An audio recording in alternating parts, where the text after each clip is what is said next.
Hi, little friends. Once again, we are together.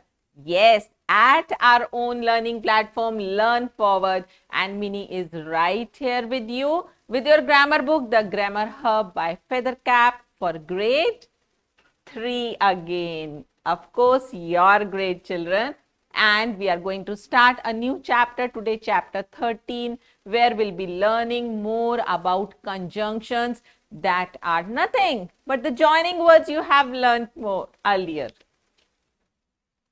Yes, here's an exercise for you. Tick right the groups of words that are sentences. So can you see we have different groups of words here? Let's see which of them are giving you the complete meaning, and then they are sentences.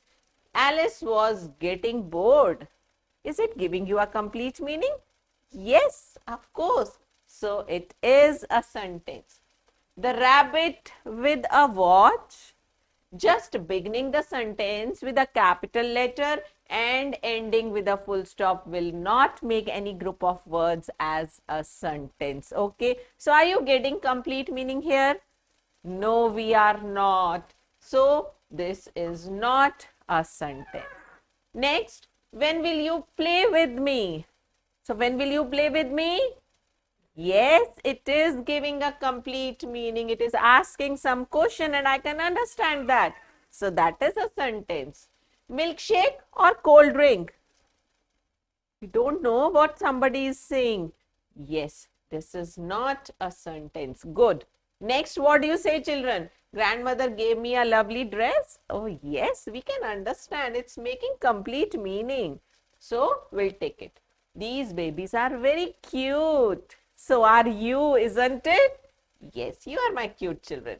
So, this is again making a sense. So, that is also a sentence. Now let's get started with the journey ahead and say the table of, say the meaning of sentence. Again, the definition. That's what is sentence. It's a group of words arranged in such a manner that it makes complete sense. And what you have to remember about a sentence, you always start the sentence with a capital letter and there should be either a full stop or a question mark or a mark of exclamation at the end. So we have a question mark, we have a full stop or a mark of exclamation at the end. Like, did you eat your dinner? So we are putting a question. Yes, that is a sentence. I eat a banana every day. So you are telling about your routine. Yes, that is again a sentence. 3 cheers for the winning team. Oh, that's a sudden feeling, an exclamation coming out. Yes, that is again a sentence. So we put a question mark, a full stop or a mark of exclamation at the end, and we always begin the sentence with a capital letter.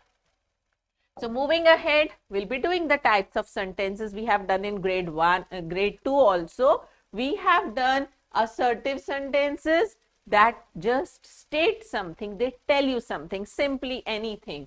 And then we have done interrogative sentences that ask something, so they put questions. And we have done imperative sentences also, in which you request, you give an order, you give an advice, a suggestion. So that is imperative sentence. And then finally we did the exclamatory sentences also, in which sudden feelings come out. So let's go through them in detail. What are assertive sentences? In assertive sentences, we simply state something. We say something, we tell about something. That's it. A simple narration. That's it. Like, we jog every day. I'm simply telling we jog every day. Hina plays in a big park. So it's okay. I do not like coffee. So it's okay. We are just stating something. We are telling something. So these are assertive sentences and we end them up. We put a full stop at the end. Just a full stop at the end of these sentences. Can you see? A full stop is here. Now, in interrogative sentences, you ask questions. And you have been writing question answers in your notebook from in each of your subjects. So, what do you put at the end of questions? Yes, we put a question mark. So we have to remember to end such interrogative sentences with a question mark. They ask questions like, are you going to read that book? So I'm putting a question mark here. How are you? Where are you going? What are you doing now? So these are all questions. They are all interrogative sentences. Who wants to drink water? So I'm just offering, I'm just asking, I'm putting a question mark at that. So these are called interrogative sentences. Coming to next is imperative sentences in which we request somebody. Like we say, please give me a glass of water. So in this, go to your room. Your parents tell you when it's getting late and you have to, it's your bedtime, you have to sleep. So what do they say? They'll say, go to your room, right? So you have to listen to their order and follow the instructions. Next, please sit down. So here, please word tells that you are requesting. So we have to be polite. When you are requesting, you always say, please, please sit down. Please pass on the glass. Please open the door. Please shut the door. Please give me your notebook, like this. So in all these sentences, these are imperative sentences, and here we either give a command or make a request. We can order somebody also, and we can request also. Now, the last type is exclamatory sentences, in which I told you sudden feelings come out. Like, what a delicious cake. What a beautiful day it is. How fast she writes. How softly he speaks. So, what is this? Sudden feelings are coming out. And I am ending these sentences with a mark of exclamation. I love you, mummy. So this also comes out suddenly when you are really very happy and mama has done really a good favor to you, right? Which she normally does not. So you say, I love you, mama. So that's sort of buttering you do, isn't it? And you really love your mothers. So let's see what you have understood from the kinds of sentences. State whether the following statements are assertive, imperative, exclamatory, or interrogative. So let us see what you have learned from the session. Vishnu is a good boy. What am I doing here? Just simply stating. Yes. So what type of sentence it is? It is assertive. Very good. Next is, will you be late for school? I am asking. Can you see a question mark? Yes. So this is definitely interrogative. Very good.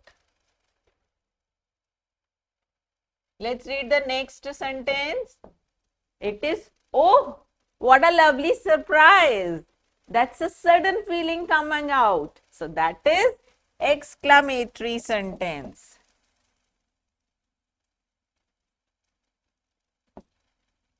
Next, can you swim?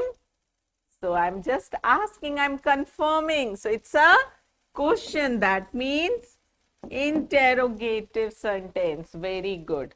Next, I love chocolates. Who's going to give answer? Yes, perfect. That is an assertive sentence. Why?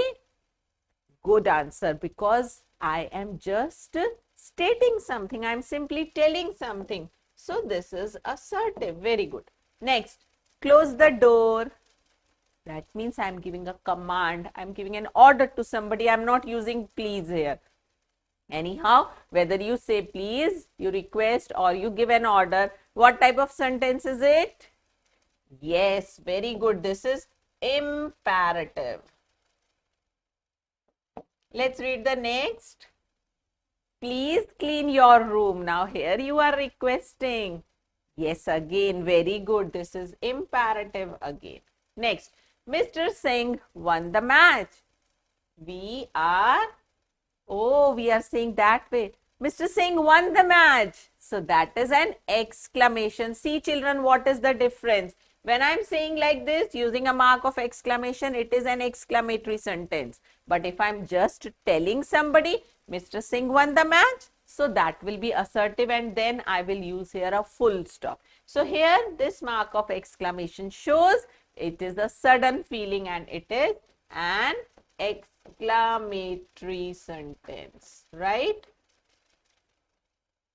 So this is what you have to check out when you are finding out what kind of sentence each is. I hope you have understood the different kinds of sentences and how the things are expressed there. Can we move ahead? Okay. So next is parts of a sentence. When we say a sentence just like we have different body parts, a sentence also has parts, and it has got two parts, children. So a sentence, I can say, has two parts. What are those two parts? One part is called the subject. Subject means whenever we say a sentence, we are talking about something in that sentence. So what am I talking about?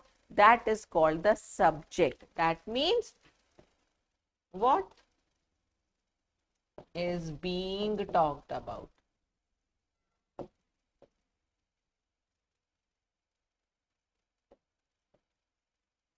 What is being talked about means about which we are talking in that sentence.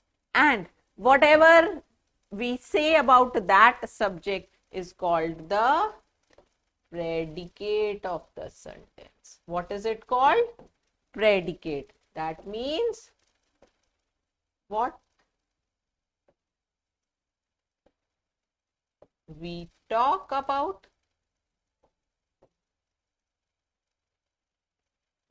the subject.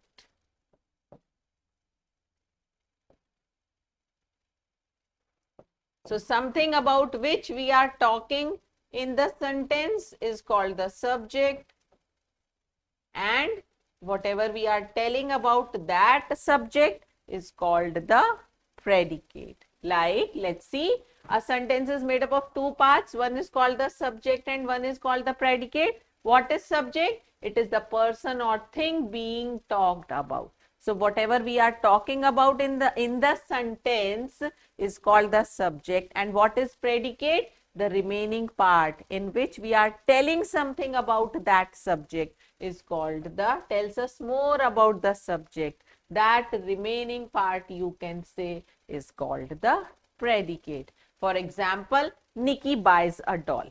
Now what am I talking about in this sentence? I am talking about Nikki. And what am I talking about Nikki? I am telling she buys a doll. So this part is called the predicate and Nikki is called the subject of the sentence. It's like that, right? Now we have some other examples here like dogs. What am I telling about dogs? They bark. So this is the predicate. This is the subject. Here, the boy is laughing. So what am I talking about the boy? I can say the boy is writing, the boy is learning, the boy is playing. So I am talking about the boy here. That is the subject. And what am I telling about that subject? Is laughing. That is the predicate. Good. Next, birds fly in the sky. So I'm talking about birds. That is the subject. And what am I talking about the birds? Fly in the sky. That is the predicate. Next, Sachin. I'm talking about Sachin plays cricket is the predicate, right? So what you have to remember here is verb is always included in predicate. It is never there a part of subject. Now what you have to remember, yes, in case of imperative sentences, let's write some imperative sentences like close the door, finish your work fast,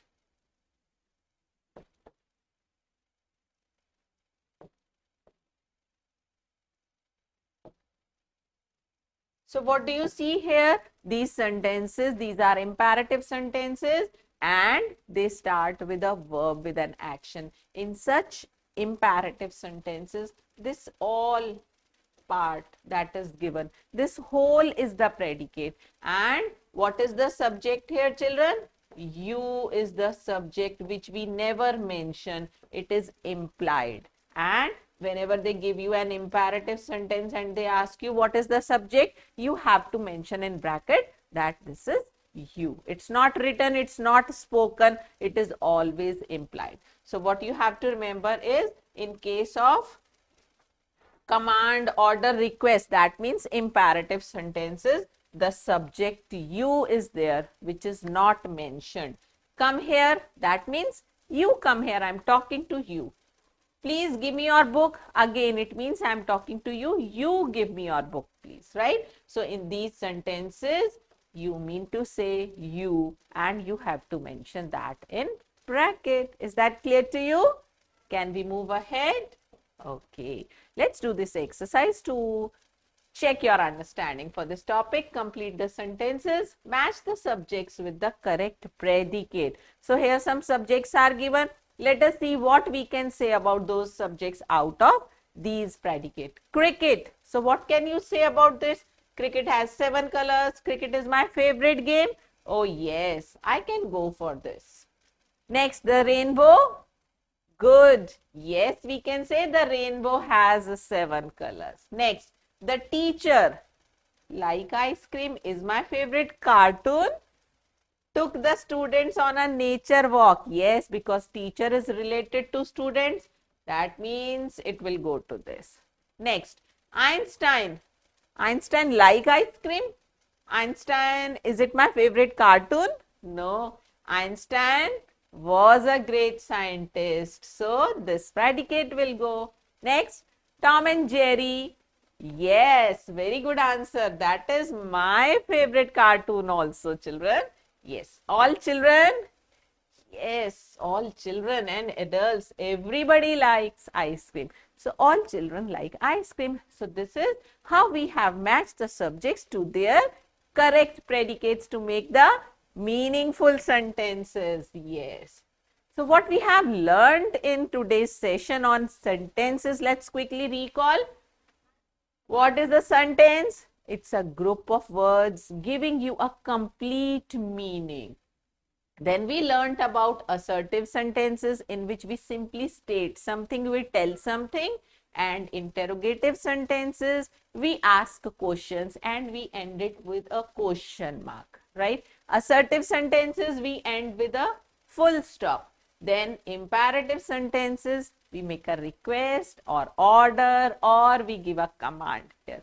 These sentences also end with a full stop, children, okay? And then finally we learnt about exclamatory sentences in which sudden feelings come out you cannot control.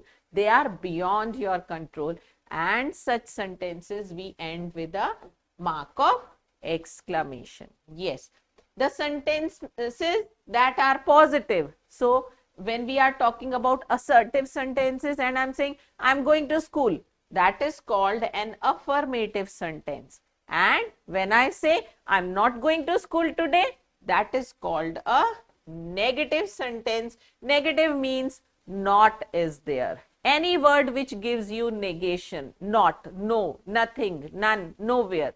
So such sentences are negative sentences, and affirmative and negative sentences both are part of assertive sentences. Okay, assertive sentences can be affirmative or they can be negative. So these are the two types of assertive sentences, right? Now moving ahead, we have learned that a sentence has two parts. One is the subject, one is the predicate. Subjects means about what we are talking in the sentence, and predicate means what we are talking about the subject in the sentence, right? And always remember that verb is part of the predicate.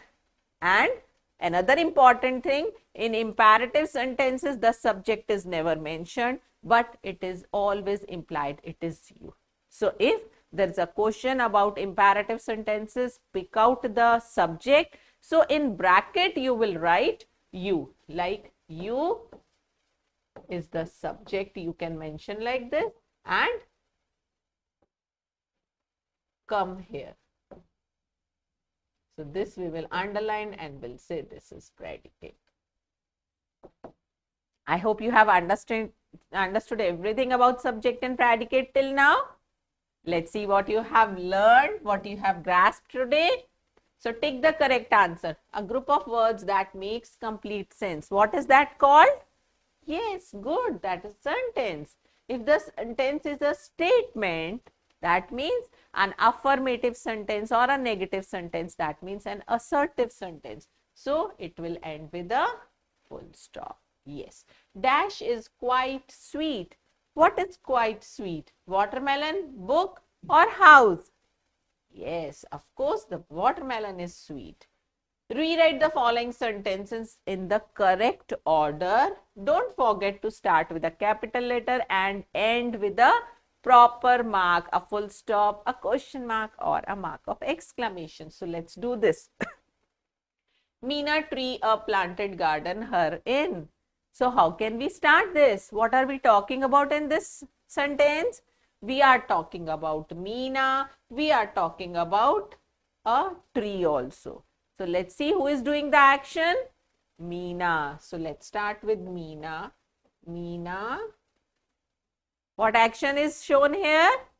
Planted. Good. Meena planted what? Very good. A tree. So let's see what all is done. Meena planted a tree. Now what will you write? Make it meaningful. Yes, very good. In her garden. Very good, students. And we will end it with a full stop. Please remember. Next. Hiding door, who behind is the? Oh, I can see a question word here. So I'm going to start with it. Who? Yes, let's start now. What will be the next word? Good. Who is? What is the action? Hiding. And I think you can arrange the other words very fine now. Very good. That's brilliant answer. Behind the door. So this way, arranging the words to make meaningful sentences becomes easy. And this is a question. So we are going to put a question mark at the end. Let's do the next. Oh, that is very easy. Everybody is giving answer. This house is beautiful. That's perfect. So all of you can write it. Next, week Saturday, the last is the day off. Yes, come on. I can hear some sounds starting with Saturday. Okay. Saturday. Yes. Is the, you are right there, last day of the week, and it's done. That's brilliant from all of you. How you today feeling are? Yes, again you are starting with the correct question word. Come on, come up with the answers. Yes, it is. How are you feeling today? And because you are asking a question, you will end it with a question mark. That's wonderful answer, students. So going ahead, we have another exercise. State whether the following sentences are affirmative. That means stating something, they are assertive, but no, not, should not be there. And or they are negative. So for affirmative, we will say A, and for negative, we will use N. I do not. Oh, there is not here. So N for not, N for negative. Simple. A tortoise cannot. Oh, again there is not. That means N again. What about the next one? Can you see no, not, none, nowhere, anything like that? No. Okay, that means it is affirmative. Okay, let's read the next question. He has no patience. Oh, again a negation. No word is there. So it is negative. Next, I have a beautiful umbrella. Yes, very good. So it will be A, affirmative. She helps everyone. Good answer. This is again affirmative, right? So N for no, N for not, N for negative, N for negation. Whenever you are talking about no, you are denying something in a sentence, that means it is negative, otherwise it is affirmative. So let's move to the next question. Underline the subject of the following sentences. The question words will help you to answer. The first one is done for you as an example. So, the question words are here that will help you to answer, and we have to underline the subject. Mohit ate too many mangoes. Who ate too many mangoes? Mohit. So that is your subject. Good. He had a stomach ache. Who had a stomach ache? See, you are there with the answer. That is correct. This is the subject here. Next, his parents had to take him to the doctor. Who had to take him to the doctor? His parents. So whatever answer you are getting for this question, who or what, that is your subject in the sentence. Okay. Dr. Das examined him. Again, put the same question, you get the answer. So what is the subject here? Very good, brilliant answer, Dr. Das. So I hope you have understood subject and predicate also very nicely. Just put the question who or what, and that will lead you to the subject of the sentence. And remember, in imperative sentences, the subject is not mentioned. It is neither spoken nor we write it. Okay. And what is the implied subject there always? Brilliant. That is always you in imperative sentences. And the entire sentence which is given to you is always the predicate there. Okay. So I hope you will be practicing subject and predicate from different sentences you come across. I'll be there to help you out with your doubts, children. And we'll be meeting ahead in more wonderful and interesting sessions in English grammar. Till then, happy learning.